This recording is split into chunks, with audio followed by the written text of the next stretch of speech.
শোনো, আশ্রয় চাইছো, আশ্রয় দিছি। আর কখনো কোনো প্রশ্ন করবা না, আর কোনো কিছু জানবা চাইবা না। এই যে ম্যাডাম, সংগ্রামের লগে বেশি তেরি কইরেন না, তাইলে এই যে সকালে ইন করলেন, বিকালেই আউট হবেন। আমি এখানে পার্মানেন্টলি ইন করলাম।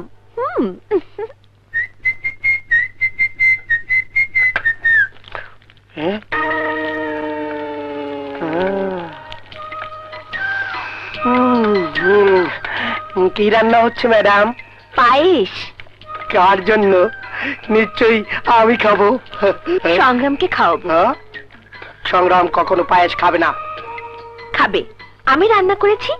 অসম্ভব, আমি বহুবার চেষ্টা করেও ওকে পায়েস খাওয়াতে পারিনি। তুমি পারবে না। পারবো। পারবে না, বাজি। যদি খায় তাহলে তুমি যা বলবে আমি তাই শুনবো, আর যদি না খায় তাহলে? তাহলে কি? তাহলে আমি তোমাকে কিন্তু যদি খায় তাহলে? তাহলে কি? আমার 10 দিনের ময়লা কাপড় চোপড় সব তুমি ধুয়ে দেবে। মাত্র 10 দিনে? প্রয়োজন হলে 1 বছরের কাপড় চোপড় আমি ধুয়ে দেবো।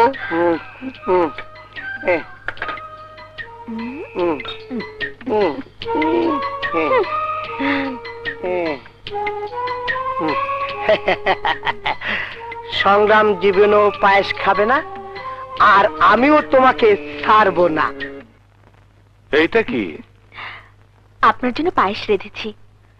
ইয়ে মানে আমি পায়েস টায়েস খাই না। ও সুন্দরী, এইবার তোমায় আমি চুমা দিতে পারি। এই পায়েসের একটা স্পেশাল কোয়ালিটি আছে। Special quality? হ্যাঁ, এটা খেজুরের গুড়ের পায়েস। এই যে ভাইয়া, নাও তোমার খেজুরের গুড়ের পায়েস, মন ভরে খাও।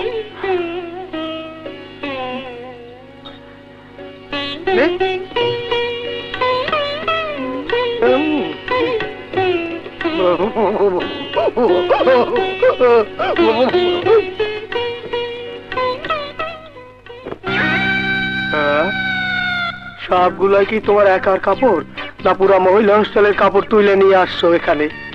আচ্ছা, কথা কম। 1 বছর সব কাপড় ধোবে। এইটাও কি ধুতে হবে? এটা ধোয়া লাগবে না, এটা সংগ্রাম ধোবে। যাও ধুয়ে নিয়ে এসো, যাও বলছি।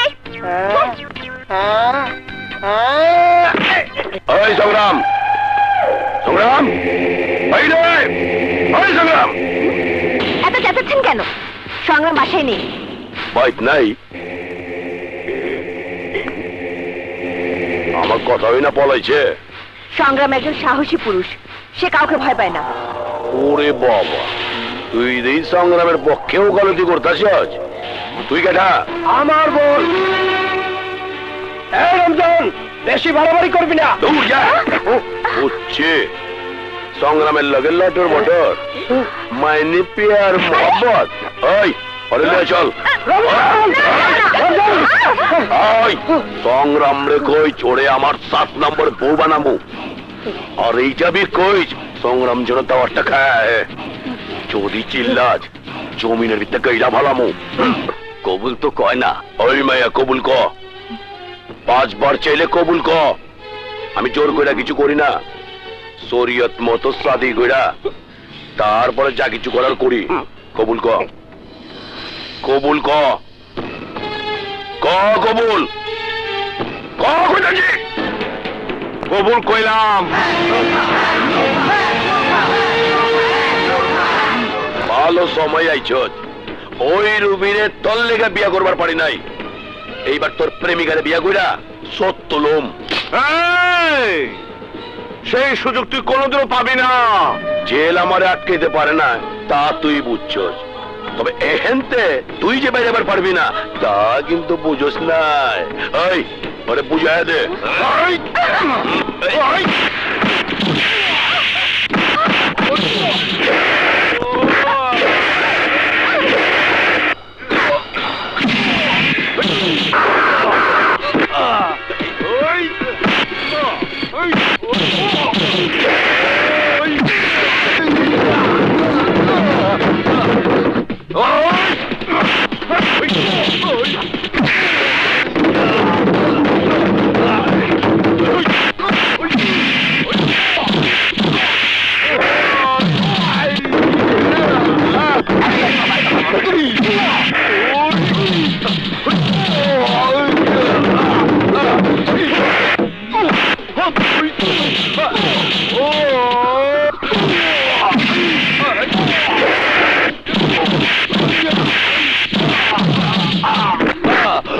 রমজান, আজকের কথা মনে রাখিস, ভবিষ্যতে বিয়ার খায় হলে শেরওয়ানি না, একেবারে কাপড়ে কাপড় পরাই দেব।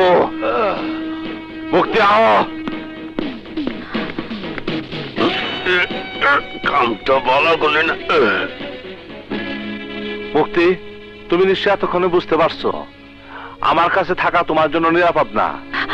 আমি বুঝতে পেরেছি সংগ্রাম, পৃথিবীতে সবচেয়ে নিরাপদ আর সুখের আশ্রয় তোমার কাছে।